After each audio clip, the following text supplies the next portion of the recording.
ભવ્યતા અનેક શહેરોની કહેવાય છે, પરંતુ પ્રભુતા જો કોઈની કહેવાતી હોય તો એ માત્ર પાટણની કહેવાય છે. પ્રભુતા કહેવાય છે. એવી આ પાટણની પ્રભુતાવાળી ભૂમિ ઉપર સમાજનું આ મિલન થયું છે, ત્યારે આપ સૌને હૃદયપૂર્વક નમન કરું છું.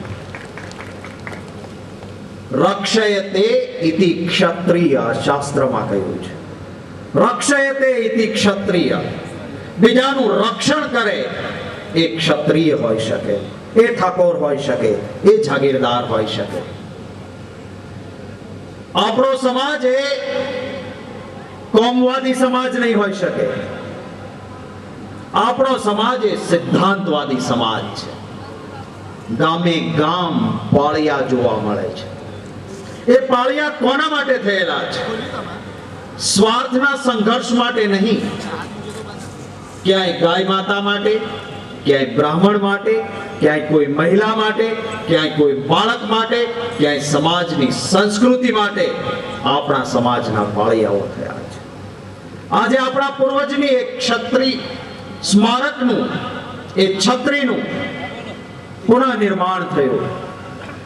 હું એ તમામ મિત્રોને ખૂબ અભિનંદન આપું છું કે સમાજના ગૌરવને આપે ફરી વખત પ્રેરણા લઈ શકાય એવી રીતે સરસ મજાની છત્રીનું નિર્માણ કર્યું છે.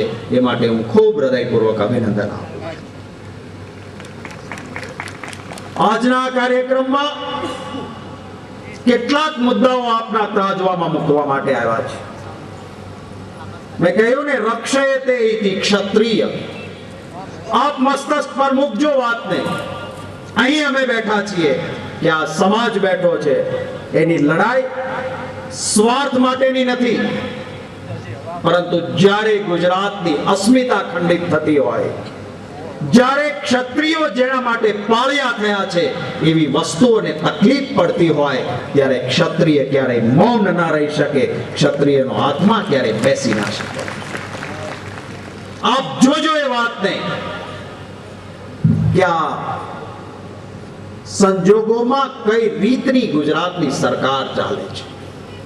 આપણો સમાજ કોમવાદ માટે નથી ભેગો થયો.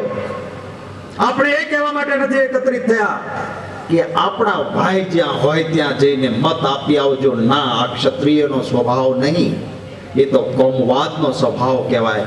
સિદ્ધાંત માટેની લડાઈ છે, અને સિદ્ધાંત એ છે કે જે સરકાર ગાંધીનગરમાં ચાલે છે એને હટાવવા માટે ક્યાંય કોઈ માલધારી હોય, ક્યાંય કોઈ પટેલ હોય, ક્યાંય કોઈ ચૌધરી હોય, ક્યાંય દલિત હોય, ક્યાંય માઇનોરિટી હોય, એની સાથે ઉભા રહેવું છે.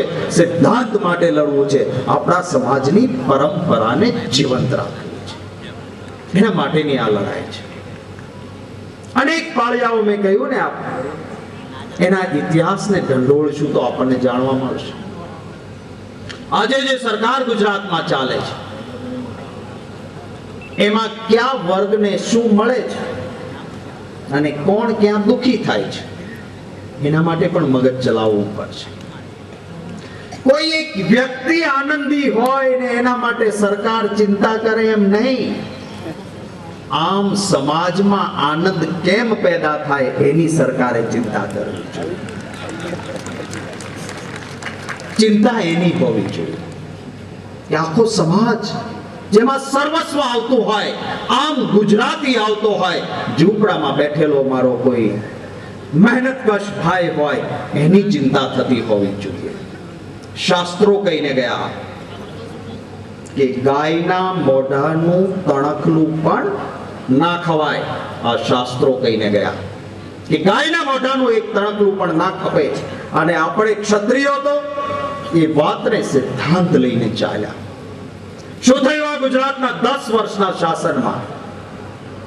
3,33,000 હેક્ટર ગૌચરની જમીન ગાયોના મોઢામાંથી આંચકીને 2 પગવાળા ખૂંટિયા જેવા આ બધા ઉદ્યોગપતિઓને ધરવી દીધી. લાવો, મોજ કરો તમે.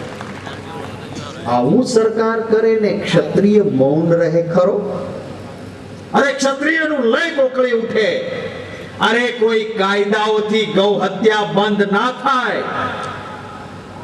હું અને આપ સૌ એ ક્ષત્રિય સમાજ હોય કે આમ સમાજ એ બેઠો છે, આપણા દિલ પર હાથ રાખીને વાત કરીએ. જે ગાયનું આપણે દૂધ પીતા હોઈએ, જે બળદ આપણી ધરતી માતાને ખેડવામાં આપણા કામમાં આવતો હોય અને વૃદ્ધ થાય, ગાય કદાચ દૂધ આપતી બંધ થાય કે બળદ ખેતરમાં કામ કરતો બંધ થાય, આપણે સૌએ નજરે જોયું છે કે એ મૂંગા પ્રાણીને આપણા ખિલ્લા પર, પછી એ ક્ષત્રિય હોય, એ માલધારી હોય, એ ચૌધરી હોય, એ પટેલ હોય કે મુસલમાન હોય, એ પોતાના ખિલ્લા પર એ ઢોર મરે ત્યાં સુધી એની સેવા કરે, ક્યારેય એને ખાટકી વાળે કે કોઈને વેચતા નહીં. કારણ શું હતું? ગામે ગામ ગૌચર હતા. મને ખબર નથી આપને ઉત્તર ગુજરાતમાં શું કે, બાપુ સુધારો હોય તો કહેજો. અમારે ત્યાં સૌરાષ્ટ્રમાં તો જે વૃદ્ધ ઢોર થયું હોય એને પાકડા ઢોર કે. આપને શું કે અહીંયા ખાંડા ઢોર, અમારે ત્યાં પાકડા ઢોર. ગામમાં જે કોઈના ઘેર આવા હોય ને, એ આખા ગામ વતી એક ગોવાળ હોય, ગામના બધા વૃદ્ધ ઢોરને લઈને જાય, ચારવા લઈ જાય, ગૌચરમાં જાય, મહિને 5 રૂપિયા કે 10 રૂપિયા એ ઢોરનો માલિક આપે. આખા ગામના થઈને 1500-2000 રૂપિયા એ ગોવાળને મળે અને ઢોર પોતાના ખિલા પર મળે ત્યાં સુધી એની સેવા એ ધણી એનો કરતો. આજે ગૌચર રહ્યા જ નહીં. ગૌચર છે નહીં. પેલું કામ ના આવતું હોય એવું પશુ જો ખિલ્લે બાંધીને ખવડાવો તો રોજનું 35 થી 40 રૂપિયા ખાવાનું દેવું પડે. રોજનું 35-40 રૂપિયાનું ખાવાનું આપવું ક્યાંથી? અને એટલે દિલ પર પથ્થર રાખીને આપણે સૌએ આપણા માલ ઢોરને કસાઈ વાળે મોકલવા પડે છે. એનું પાપ જો કોઈને લાગતું હોય તો આ ગુજરાતની સરકારને લાગે છે. એના પાપ જાય. એક પણ પશુ કતલખાને ક્યારેય નહીં જાય, કારણ કે એને ચરવા માટે ગૌચર છે.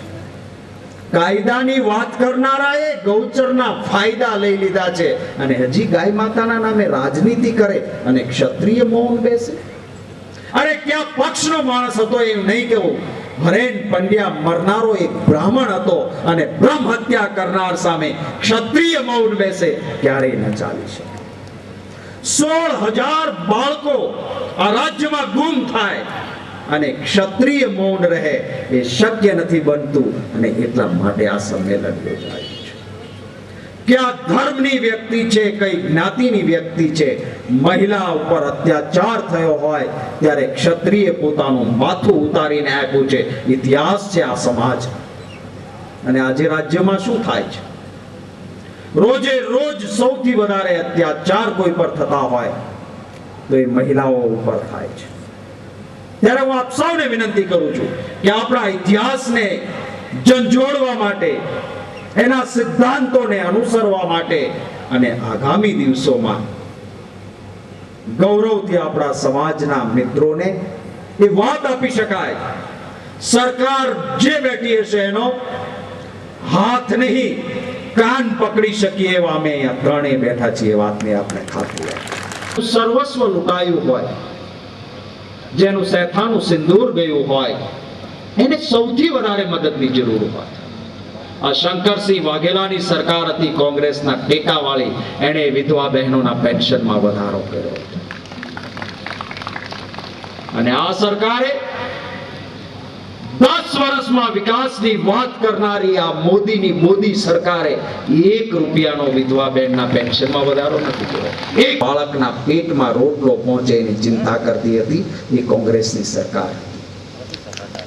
એ માનનીય અહેમદ પટેલની સલાહ હોય કે મહેનત કશ કોઈ ભાઈ છે ને રોજી ન મળતી હોય તો મનરેગા જેવો કાયદો મનમોહનસિંહ અને સોનિયા ગાંધીની સરકાર લાવે કે મહેનત કશ વ્યક્તિને કામ આપવાનું, કરોડો રૂપિયા ગુજરાતના ફાળે આવે એ નિર્ણય કરે.